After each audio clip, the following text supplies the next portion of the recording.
के साथ निरंतर हो रही घटनाएं पूरे हिंदू समाज को आतंकित कर रही हैं। पाकिस्तान में हिंदुओं को दुर्दशा के उपरांत बांग्लादेश भी अब पाकिस्तान की राह पर हिंदुओं के साथ आतंकी जिहादी व्यवहार अपना रहा है।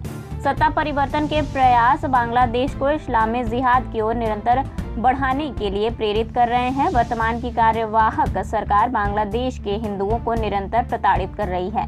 मंदिरों को तोड़ा जा रहा है। हिंदू बहन बेटियों के साथ अत्याचार, बलात्कार व अपहरण की घटनाएं निरंतर हो रही हैं।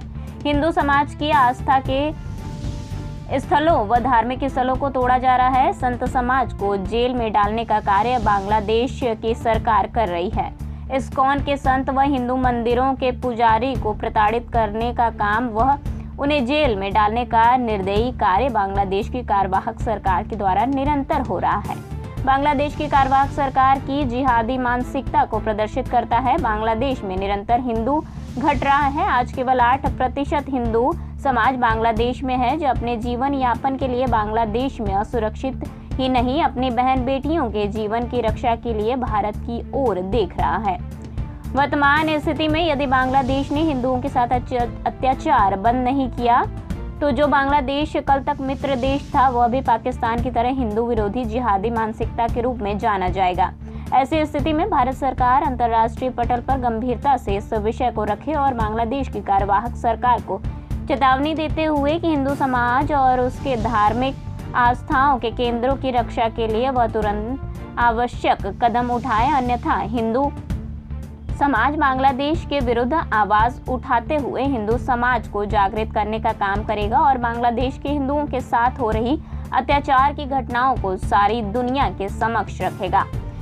इसके अनेक प्रमाण सोशल मीडिया पर उपलब्ध हैं। अंतर्राष्ट्रीय हिंदू परिषद, राष्ट्रीय बजरंग दल मांग करता है कि बांग्लादेश में रह रहे हिंदुओं के परिवार, उनकी संपत्ति व धार्मिक स्थलों को सुरक्षा प्रदान की जाए। बांग्लादेश में नष्ट किए गए हिंदुओं के धार्मिक स्थलों को पुनर्निर्मित करके उनकी सुरक्षा के कदम उठाए जाएं। हिंदुओं की संपत्ति जो नष्ट की गई है उसका आर्थिक मुआवजा तुरंत हिंदुओं को दिलाया जाए। अंतर्राष्ट्रीय हिंदू परिषद यह भी मांग करता है कि बांग्लादेश के हिंदुओं को यदि इसी प्रकार प्रताड़ित किया तो आगे आने वाले समय में भारत का समस्त हिंदू समाज बांग्लादेश के हिंदू समाज के लिए हर स्तर पर संघर्ष करने की तैयारी के लिए समाज को जागृत करने का काम करेगा। बांग्लादेश में भारत सरकार आर्थिक, व्यापारिक व अन्य सभी प्रकार के व्यवहार हिंदुओं पर अत्याचार बंद होने तक उन पर रोक लगाई जाए। बांग्लादेश घुसपैठियों को गिरफ्तार कर उनका देश से निकाला डिपोर्ट करने का कार्य करें।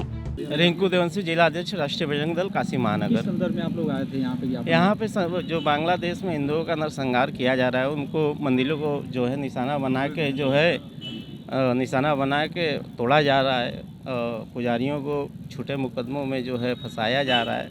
उसके विरोध में हम लोग यहाँ ज्ञापन देने आते हैं एसीएम साहब को, और हम सरकार से मांग भी करते हैं कि उनको आर्थिक रूप से जो है बहिष्कार किया जाए। बांग्लादेश में हमारे वहाँ से बिजली से लेके अन्य बहुत से जो है पदार्थ जाते हैं, उन सबको बहिष्कार करके आर्थिक रूप से उनको तोड़ा जाए।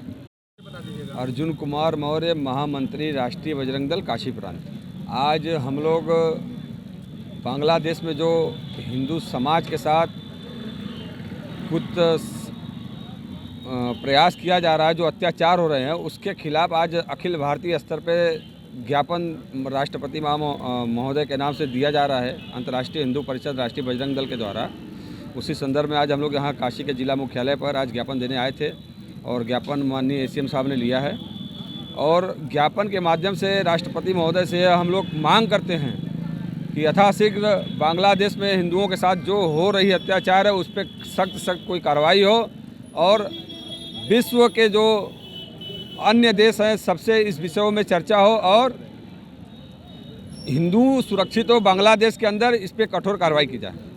जी बिल्कुल, संपूर्ण विश्व के हिंदुओं के लिए हमारी मांग है और हिंदू सुरक्षित रहेगा तभी हम सब सुरक्षित हैं, देश सुरक्षित रहेगा। अगर हिंदू सुरक्षित नहीं तो देश सुरक्षित नहीं हो सकता, क्योंकि जिस तरीके से इस्लाम को स्थापित करने के लिए ये लोग कुशक करके, राजनीति करके, सुनियोजित तरीके से प्लान करके ये लोग जो मारपीट सत्ता में आने के लिए ये सब ईंटा पत्थर और गोलियां चला रहे हैं, यह सुनियोजित ढंग से किया जा रहा है। इसका पूरे विश्व में विरोध होना चाहिए और हर एक हिंदू को सड़कों पर आकर के इसका विरोध करना चाहिए।